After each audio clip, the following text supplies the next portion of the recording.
जय श्री हरि विष्णु।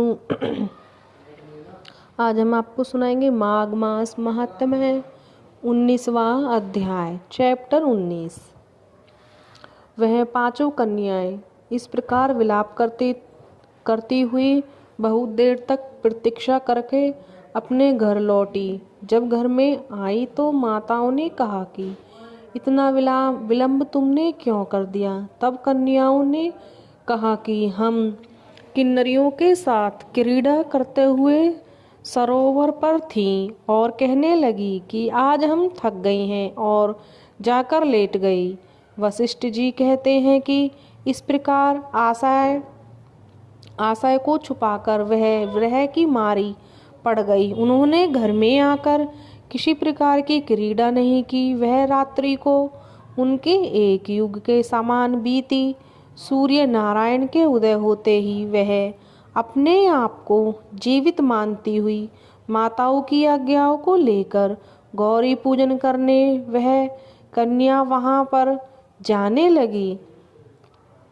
उसी समय ब्राह्मण भी स्नान करने के लिए सरोवर पर आया।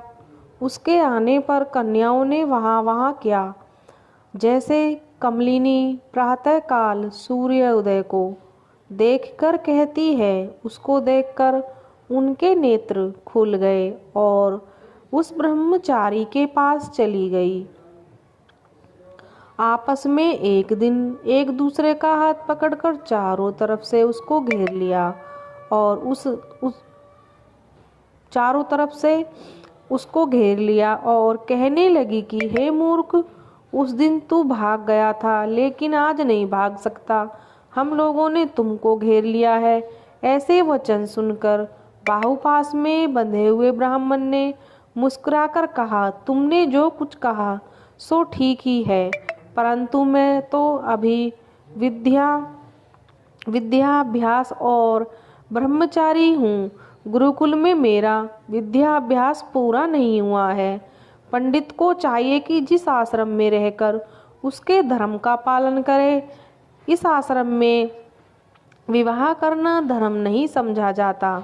अपने व्रत का पालन करके और गुरु की आज्ञा पाकर ही विवाह कर सकता हूँ, उससे पहले नहीं कर सकता। यह बात सुनकर वह कन्याएं इस प्रकार बोली जैसे वैशाख मास में कोयल बोलती है। वह कहने लगी कि धर्म में अर्थ और अर्थ से काम और काम से धर्म के फल का प्रकाश होता है। ऐसा ही पंडित लोग और शास्त्र कहते हैं कि हम